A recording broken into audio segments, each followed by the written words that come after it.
I thank you for coming and shedding your light. Thank you for having me.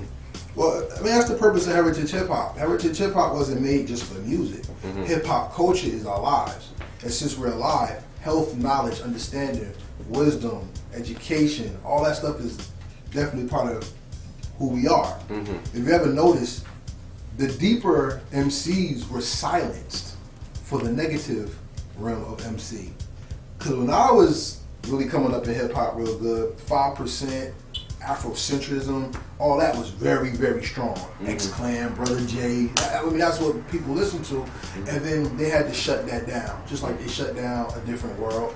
They're shutting down Bill Cosby now. So those things that taught the importance of brown-skinned people's relevancy and intelligence is now being put away. So it is an honor to have you on here. And I'm kind of mad I don't got a bottle of water to show in the camera right now. You know what I'm saying? I apologize. I was just telling them as well that I didn't actually have time to form. Like I said, the daylight saving thing kind of threw me off a little bit. But the next time I definitely come on, I'm gonna have the bottle on here. I got a nice design, you know, to the bottle and things of that nature. But thank you for having me, man. I truly appreciate it. I'm honored to be here, you know, to spread the knowledge.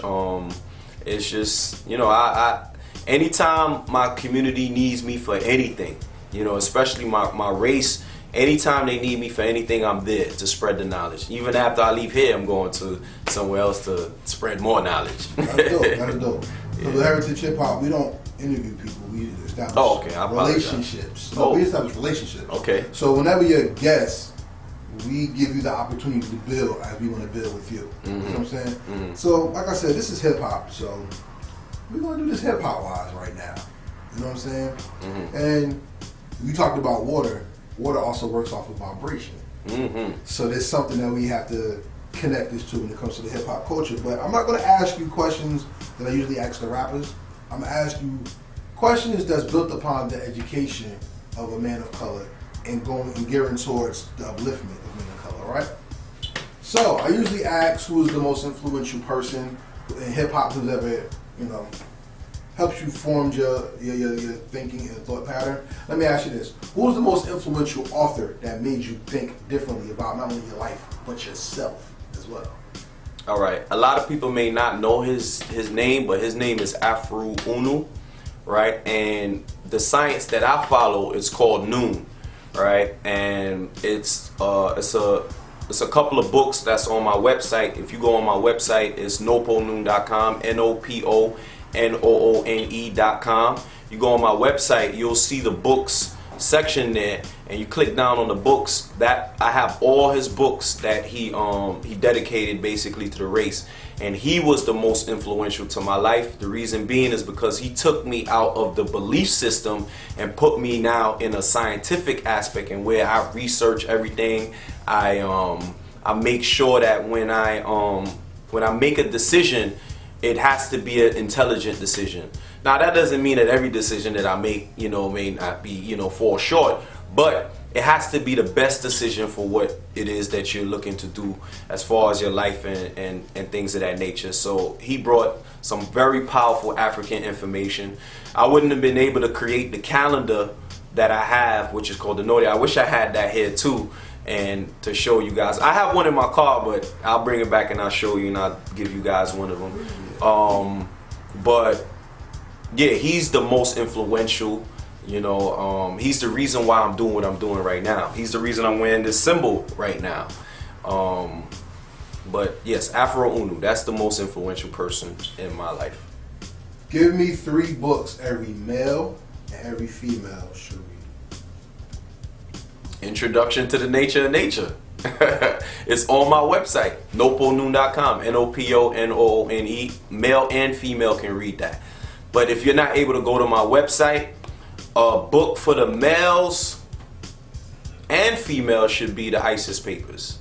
I think that that's a good starting point for any male, any female. Book by what's this guy's name? He was French, the African French. Oh man, I don't know how his name is not coming to my mind right now. Dr. Jeffries always speaks about him.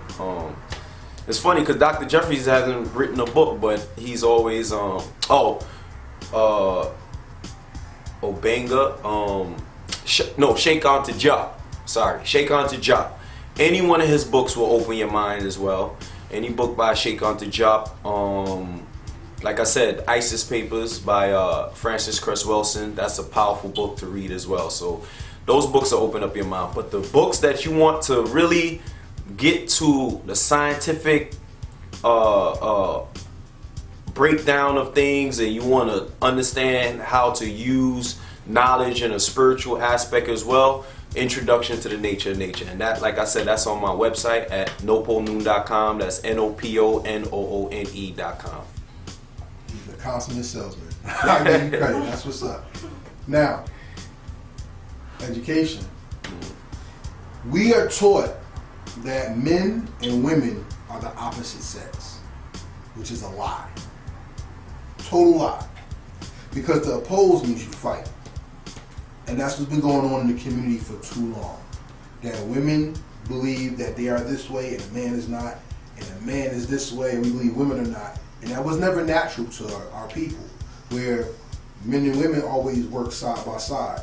And when Far Eastern, not of color though, and I don't mean Asian, you know what I mean. Mm-hmm. They had thoughts that the woman always was behind the man. No. When in all actuality, it was strategic that the woman fell behind the man because women have the natural ability of perception.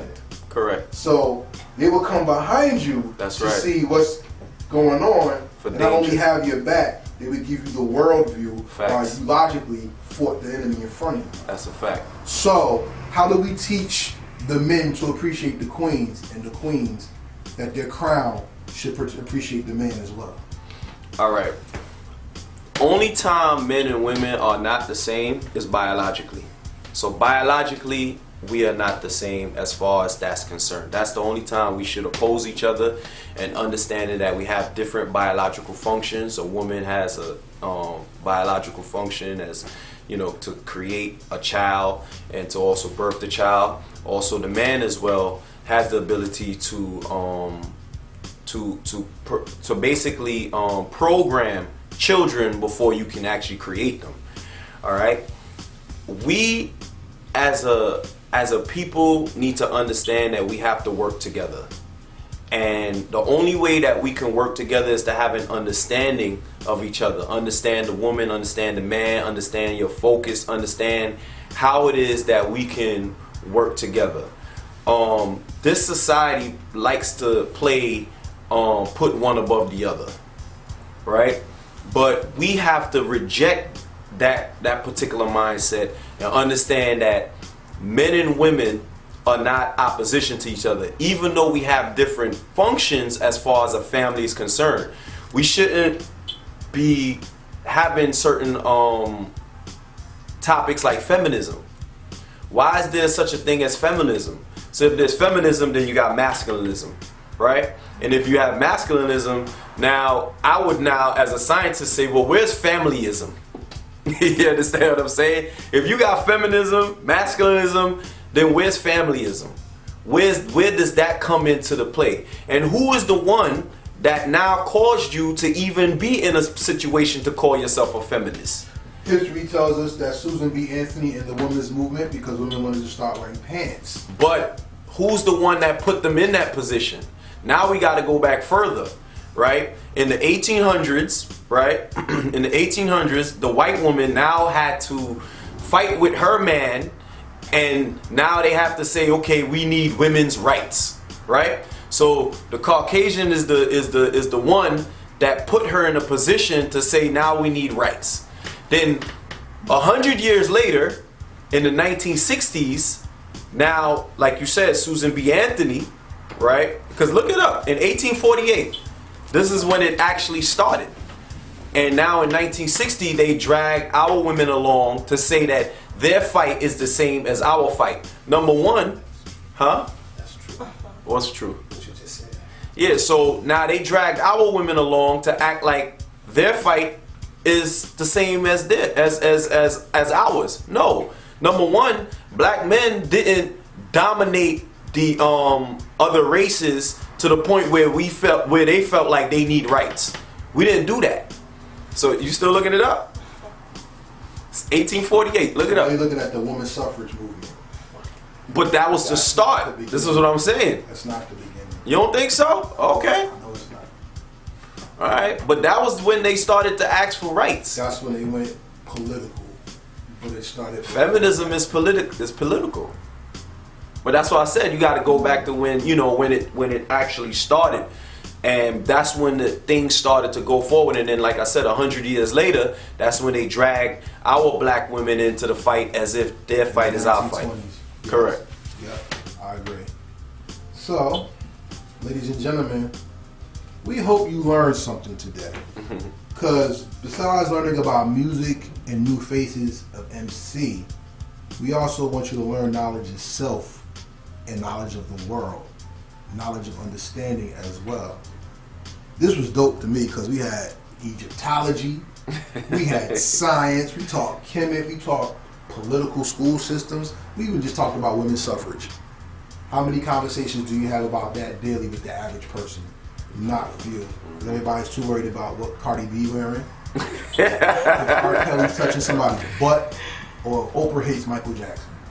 So sad. In all actuality, everybody, I'm talking about that stuff too, but yeah, but it ain't something that I we put it should on. I focus put it on. in the aspect of understanding that R. Kelly is mentally sick. Oh yeah, of course. He's mentally You sick. a damn pedophile, you for damn sure sick. Yeah, he's sick. But I don't agree with Gayle King interviewing a mentally sick person. That's like taking somebody that's in school and they don't have the ability to learn, or they're in a special ed program, right? You know that this kid is quote unquote special ed, and you put them on camera because they're having behavioral issues, because that's R. Kelly's problem. He's having behavioral issues. Okay, wait a minute. Red flag. So let me ask you this question. Shout out to R. Kelly, because now you're gonna make my heritage hip hop for the first time. And I'm not an R. Kelly fan whatsoever. I'm not a bump and grinder. I was an R. Kelly fan, Well, but I'm not like one of those R. Kelly stans, though. Yeah. But I understand Yeah. psychology, so So the Gayle King thing you had a problem with. huge problem. And you look at it as far as the mental instability. Correct. I mean, you saw it. Look at the way he was acting out. I thought it was hilarious. The club version of it is great. Yo, the me? I know. But let me ask you this, because this is very touchy now, and this is something that should be asked then. R. Kelly has been known to be a predator. Correct. Why then do people allow it? Well, money. So, going back to the Christ thing again. He never became an enemy until it was money. What do you think R. Kelly did for this now to come out again? And do you think he pissed someone off and now they're affecting his livelihood, which is his money? Because he just went to jail for child support. And got paid and bailed out. But the thing is, when they stopped his doing concerts, he couldn't pay his child support. Correct. So it was an avalanche effect of something that happened because everybody knew. Nas did an interview on the radio that says, R. Kelly's sick. I've been in the studio with him. Jay doing an album with him. I know Jay seen something that's not right and he's still doing albums with him. Facts. I remember, I'm a big Ghostface Killer fan. So when Supreme Clientele came out and in the linings, he said, I want to do a song with R. Kelly. Then when Bulletproof Wallace came out, he was like, R. Kelly, you a sick motherfucker. You know, he's going off on him in the album cover. So this has been knowledge that's well known. Two-part question. Why do you think people let it go on for so long? And two, if Michael Jackson, Bill Cosby, and R. Kelly could get brought up on prior sins, as they want to put it, why didn't Emmett Till's accuser go to jail, even at 80 years old? I just thought of that this morning. Oh, well. That's how the spirit works. This lady's still Well, alive. like you said, it number one, you're in a society where justice is not blind. It's actually has vision, you understand, and it's color, and it's. But here's the thing: all those people should be punished, every last one of them. R. Kelly, Bill Cosby. I don't care who it is that committed these crimes. Now, Michael Jackson is a little different because they had a whole 300 and something page FBI file where they found nothing wrong. You understand what I'm saying? So they kind of wrongly accused Mike because of belief. For real. They investigated him for 10 years straight. 10 years straight. 10. Yeah, I'm listening. They investigated him for 10 years straight. 3,650 days. I'm listening. They had a 300 page file where they was taking specimens and DNA and all this stuff, and they found that he did nothing. 1 page per year. I'm breaking it down. We're gonna look at that because, like I said, looking at what you're saying, there's a bigger picture to why these men are dying. They're being killed off. Let's start with Prince. Prince was the first man to teach industry. No, he taught industry. Prince is the reason why Jordan has shoes. The Jumpman. Prince is the reason why there's a Spotify and Tidal. Ice-T tried to build on that and they shut him down too. Prince is the reason behind Masters and all that other stuff, right? But Prince didn't get that from there. No. Let's go back a little further. Sam Cooke was killed because of that. Correct. And they beat him to death saying that he got shot trying to cheat with a woman, but he was trying to fund the civil rights movement and have Martin Luther King run for president. Well, entrepreneurship is a threat to this society. Not true. Entrepreneurship is what the society was actually built upon.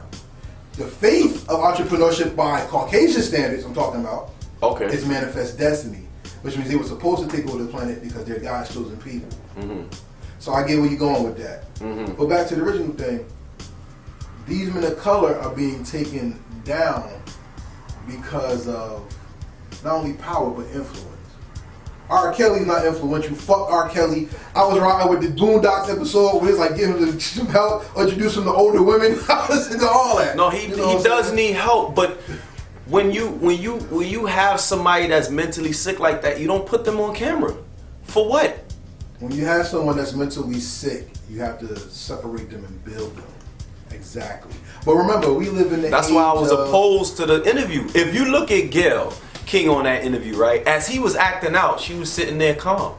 That's somebody who mentally has it together. No, he doesn't. That was a strategic, economical move.